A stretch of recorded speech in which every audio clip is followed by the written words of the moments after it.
Have you heard the saying, okay boomer? Whether you're a millennial, boomer, or one of the many other buckets of people that the world these days seemingly likes to put people in, you've probably seen tension between the younger versus older generations. Many people, especially the older generations, have tended to write off the younger generation's frustrations as misguided or naive. And although some of that might be true, there actually is one very good reason why millennials should be upset with the boomer generation. And this reason has nothing to do with feelings, but rather straightforward and undeniable math.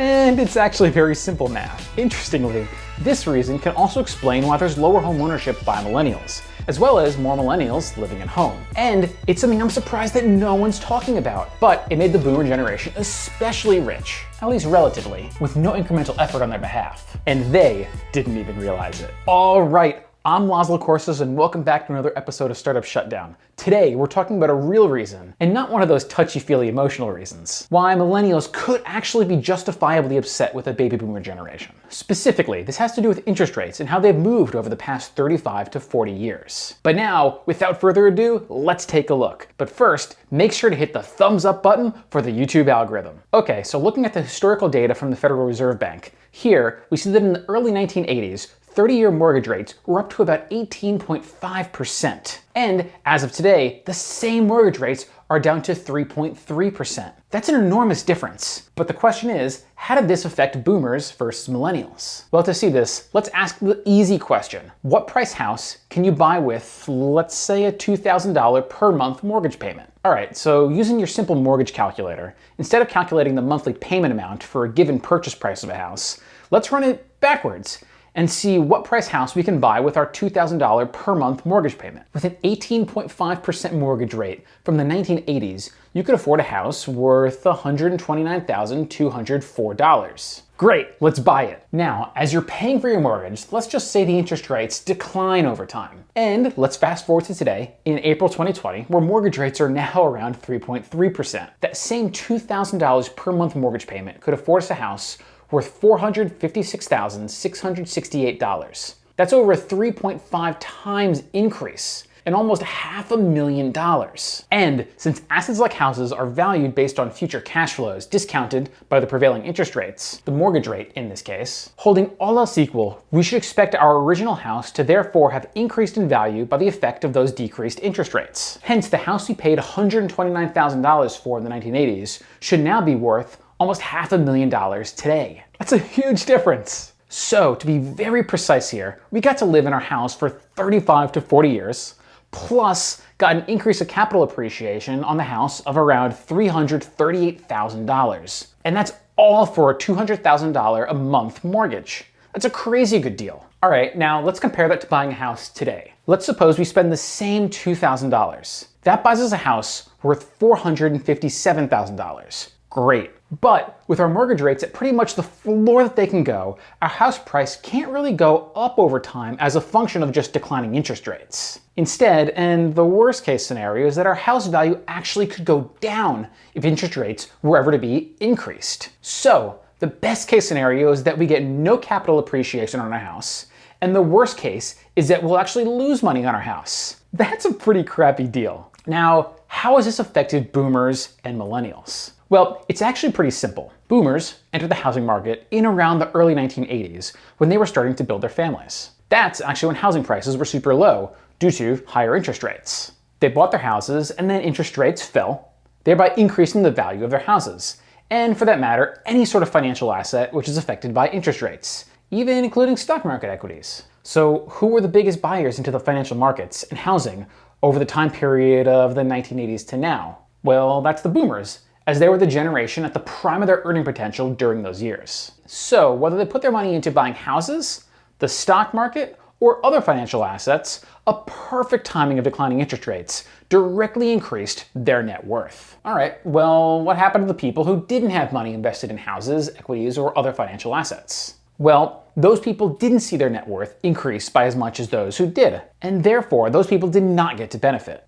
So who are those people? Well, one group of these people are renters. That is, if you rented during that entire time period, you've seen rent prices go up, but you did not get to participate in the increase in value of that house. That is, if you bought the house rather than rented it, you most likely would have been much, much, much better off. Another group of these people who are worse off are people who did not have the money to invest in houses or stocks starting back in the 1980s and 90s. That's pretty much the entire millennial generation, as they were too young to earn money and were in school through at least the 2008 financial crisis. That is, after interest rates had made most of their fall. They came into the economy seeing house prices that have increased dramatically over their lifetime. So, for them to buy in now, it can not only feel a lot harder, but also it is a lot harder because the economy is at the literal limit of the benefit that declining interest rates can have on asset prices. For them, instead, it's actually a disproportionate downside risk that can threaten housing prices. So, you hear millennials saying that house prices are too high,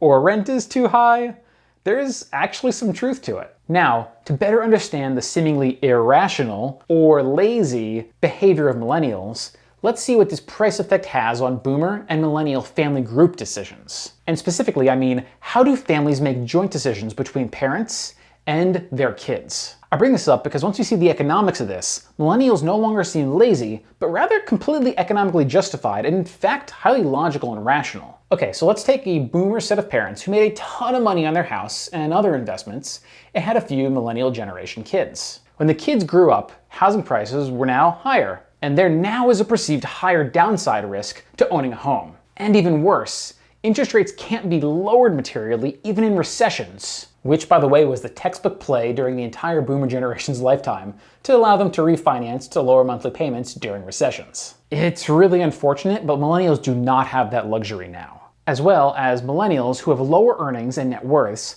than current homeowners, the boomers, they can't afford or are afraid to buy houses at these higher prices from the boomers. It's not because the millennials are lazy, but rather they're just at the beginning of their careers and are making a lot less money right now. So what's their next best option? Well, it's simple. Their parents are disproportionately wealthy due to the benefit they got from massively declining interest rates, so the parents can, and almost have to, let their kids live at home and fund their expenses. The kids and parents have no other good option.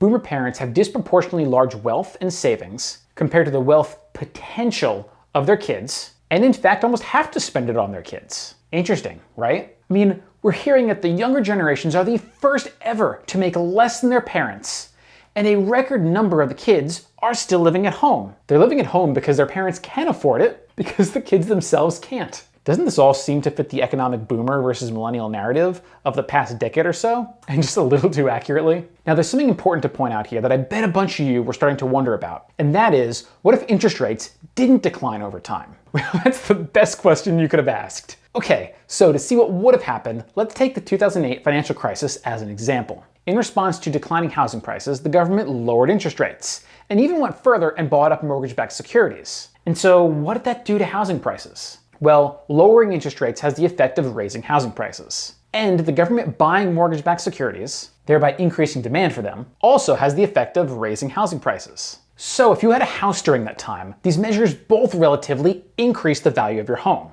Now, I'm not saying that housing prices increased during the crisis, as we all know that housing prices decreased. But rather, I'm saying that housing prices decreased, but not by as much as if interest rates weren't lowered or if the government hadn't bought mortgage-backed securities. That is, housing prices would have been much lower if the government didn't step in and take those actions. Now, the question is, was that a good or a bad thing? And the answer, as always, is it depends on who you are. If you were a homeowner at the time, this directly benefited you, as your house price didn't drop as much as it could have. This was largely to the benefit of the boomer generation. However, if you are renting or did not own a house at this time, this directly hurt you, as housing prices would have been lower, therefore making it more affordable for you then to buy. This was largely the millennial generation. Think about it. People who want to buy houses want lower prices, but people who already own houses want higher prices. It's your good old buy low, sell high idea. Okay, so we've established that declining interest rates hugely benefited the boomer generation at the expense of the millennial generation. But one of the most insightful questions would be, did the boomer generation have any control over declining interest rates? And actually, the answer to this is a resounding yes, unfortunately for most millennials. Okay, so let's take a look at the 2008 crisis again as an example. Housing prices everywhere were plunging, so the government had the option of letting those prices fall or doing something to prop them up? Well, we all know that millennials would have loved lower housing prices. So they would have preferred higher interest rates and no quantitative easing, or no government purchases of mortgage-backed securities. But they were either too young to vote or too early in their life, or they were just not familiar with how government policies could affect their future well-being. Now, there probably were some who were advanced enough at that point to understand what was going on, but they're surely the exception. On the other hand, as about 2/3 of US homeowners own the house that they live in, if housing prices declined by a lot, that would have reduced the net worth of the vast majority of homeowners in the country. At that time, these were mostly the boomers and silent generation. Those cohorts were also the vast majority of the voting population at that time. So, if the government didn't step in and take action to prop up the prices of their assets, the boomers would simply choose not to vote in or re-elect those leaders in the next election. That is, it doesn't matter which political party anyone is a member of. Rather, as 2/3 of the households preferred lower interest rates and quantitative easing, all mainstream politicians, Republicans or Democrats, were going to be in favor of it. So if you think about it, the political policies that boomers generally favored, although not an explicit political stance, was to do whatever was necessary to increase their asset values, as well as also preventing them from decreasing. It's unfortunate, but these policies had a direct effect of making housing much more expensive for younger generations. When you prop up prices of assets, you always help one group at the expense of another. Unfortunately, these policies had the direct effect of increasing prices of housing, benefiting boomers, but putting that same housing out of reach for the younger generations. So, when you hear that millennials are upset with boomers, some of it might be some overly emotional craziness, but there actually is a legitimate reason, and that is that boomers, who started buying housing in the 1980s, not only hit the perfect timing of declining interest rates, which made them rich rather easily, but also they had an outsized impact on government fiscal policy like lowering interest rates and quantitative easing, which generally benefited them at the expense of their children. Lastly, the question that millennials will, and should, ask is, how can we use this knowledge for the future? And is there a way to benefit from this? Well, the unfortunate and simple answer is, I hope your parents own a lot of real estate and stocks, because it's likely going to be easier to inherit wealth than it will be to earn it. And we're already seeing this play out in general economic figures. But if your parents rented most of your life, you better start working your butt off. But won't this lowering interest rates and quantitative easing just continue into the future, but now with the millennials benefiting in a similar way in the years to come? Well, maybe, but we're now at the lower bound of interest rates, and you can't really make nominal interest rates go lower or flip negative. However, what would be possible would be interest rates staying at this lower floor, and then voters wanting the government to print more money to spend on further quantitative easing and on further government entitlement programs. Sounds a lot like April 2020, doesn't it? Quantitative easing could eventually produce a similar type of effect, so we should likely expect that to increase housing and other asset prices. But increased government entitlement spending won't distribute funds to asset owners as directly as lowering interest rates does. So don't expect this to help millennials' housing price appreciation anywhere close to the same way that lowering interest rates did.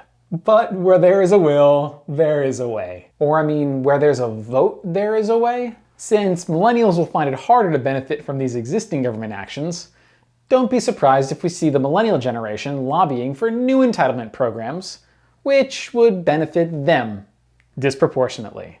Oh wait, we already are. And of course, make sure to subscribe and give this video a thumbs up if you haven't already. Thanks again. I'll see you crazy people in the next one. I deeply appreciate all the support, and remember, stay skeptical.